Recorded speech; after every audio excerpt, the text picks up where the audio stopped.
유튜브 채널 키우기 진짜 어렵죠. 저도 구독자 500명이 안 되던 시절에 별의별 짓을 다 해봤던 것 같아요. 벤치마킹 한다고 잘 되는 채널들 수십 개를 구독해두고 썸네일의 색감을 따라해보고 좋다는 편집 툴들까지 막 써봤죠. 근데 여러분, 진짜 중요한 건 그게 아니었어요. 아마 알고리즘을 타려면 키워드를 잘 잡아라, 편집에 힘을 줘라, 이런 이야기들 진짜 지겹게 들으셨을 겁니다. 근데 지금 막 떡상하는 채널들은 진짜 비밀이라는 게 따로 있어요. 그 채널들은 시작부터 딱 한 가지, 바로 이 채널의 존재 이유를 완벽하게 정립하고 시작한다는 겁니다. 이게 대체 무슨 말이냐고요? 오늘 영상 끝까지 보시면 여러분의 채널이 나아갈 방향이 180도 바뀐다고 확신합니다. 좋아하는 일을 자유롭게, 안녕자유입니다. 갑자기 채널의 존재 이유라니? 이게 무슨 뚱딴지 같은 소리냐고요? 유튜브에서 오랫동안 지속하고 생존하기 위해서는 시청자들로 하여금 여러분의 채널을 기억하게 만들어야 합니다. 사람들이 기억하지 못하는 채널은 절대 오래가지 못해요. 오래간다 하더라도 매 영상마다 새로운 게임을 해야 되고 매 영상마다 요즘 어떤 주제가 떡상하는지 리서치를 진짜 많이 해야 됩니다. 그런데 여러분, 언제까지 힘들여서 매일매일 리서치 진짜 열심히 하고 다들 잘 된다는 거 하루 종일 보고 이렇게 해요.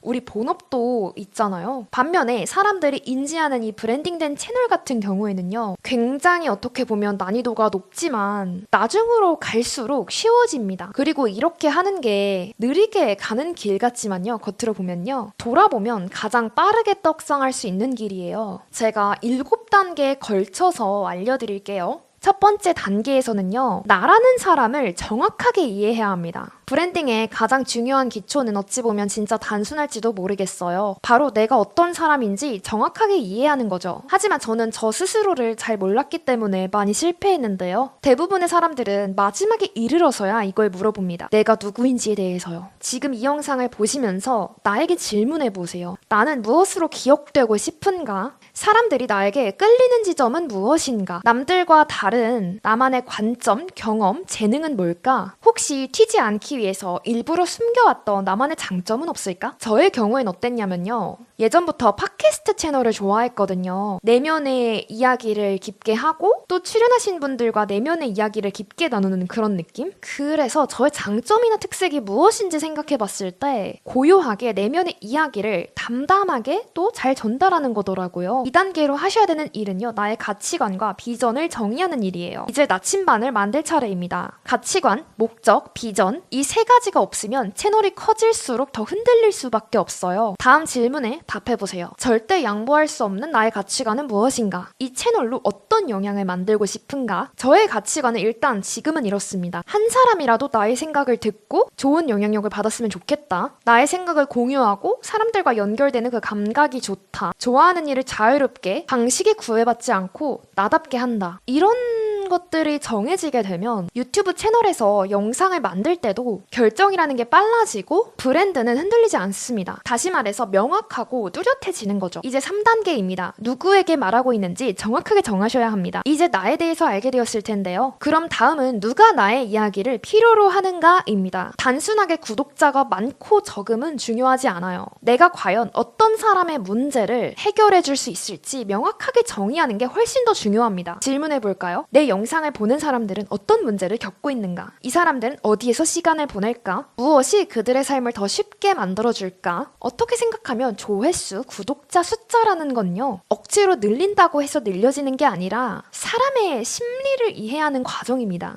사람들은 어떤 걸 좋아할까? 사람들은 어떤 문제를 겪고 있을까? 이걸 이해하면 조회수와 구독자 숫자도 따라오게 됩니다. 이제 4번째 단계예요. 브랜드의 정체성과 목소리를 만드는 일인데요. 또 질문해 볼게요. 여러분이 만들려고 하는 그 채널 있잖아요. 그건 장난스러운 분위기인가요? 아니면 진지한 분위기인가요? 또 부드럽게 영감을 주는 채널인가요? 아니면 직설적인 화법을 가진 채널인가요? 그리고 내 영상을 보는 시청자들에게 어떤 감정을 남기고 싶은 거죠? 그리고 이제 정리해보는 거예요. 뭐 예를 들어서 브랜드 톤 같은 경우에는 차분한 분위기, 대담한 분위기, 뭐 솔직한 분위기, 따뜻한 분위기, 색상 같은 경우는 한두 개 정도의 핵심 컬러를 정하시는 게 좋고요. 나의 채널이 지키는 그 정확한 가치관, 절대적인 가치관도 미리 정리해두고 시작하는 것이 좋습니다. 이러한 요소들이 쌓이게 되면요, 사람들은 이름을 보지 않아도 아, 이건 당신의 채널이네요, 라고 느끼게 됩니다. 5번째 단계는요. 내 채널의 스토리와 신뢰를 구축하는 일이에요. 신뢰는 곧 화폐입니다. 신뢰 없이는 아무도 여러분에게 시간도 돈도 쓰지 않을 거예요. 제가 다시 한번 강조드리지만 유튜브는 내가 알고리즘이랑 싸워서 이겨야지 이런 싸움이 아니라 누가 어떻게 사람의 마음을 잘 사로잡느냐의 싸움인지도 모르겠어요. 심리 게임 같은 거죠. 그래서 필요한 건 여러분만이 할 수 있는 이야기입니다. 왜 이 채널을 시작했는지, 왜 이 방향을 고집하는지, 무엇을 믿고 무엇을 거부하는지 사람들이 이유라는 걸 알 때 신뢰가 생기는 거죠. 6번째 단계입니다. 유튜브를 하면서 가장 힘든 건 무엇일까요? 저는요, 비교라고 생각해요.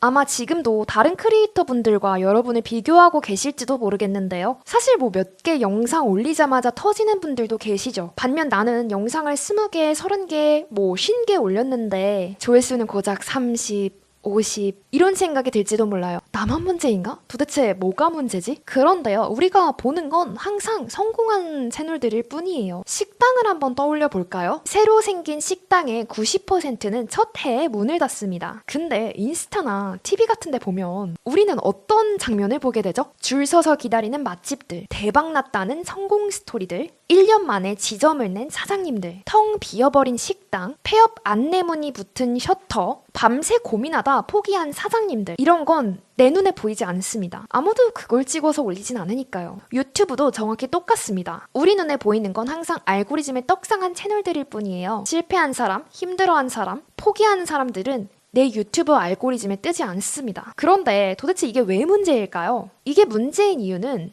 여러분의 머릿속을 완전히 망가뜨리기 때문이에요. 아, 다들 쉽게 성공하는데 나만 안 되네? 이렇게 생각하게 만들거든요. 하지만 다시 한번 말씀드리겠습니다. 여러분이 능력이 없어서도 뭐 재능이 없어서도 아니에요. 단지 여러분의 시간이 아직 안 왔을 뿐입니다. 이 모든 게 눈에 안 보일 뿐이지 여러분의 실력은 빠르게 실행하고 실패하고 전략을 수정하고 학습하고 4단계 사이클을 거치면서 분명히 성장하고 있을 거예요. 그러니까 지금 포기하지 마시고요. 조금만 더 버티시기 바랍니다. 여러분이 생각하는 것보다 훨씬 더 가까이 와 있을 수도 있어요. 제가 영상 통해서 유익한 정보들 많이 전달해 드릴게요. 그럼 아래 고정 댓글에서 영상보다 유익한 저의 이메일 레터, 뉴스레터 신청하실 수 있습니다. 오늘도 좋아하는 일을 자유롭게 안녕자였습니다. 감사합니다.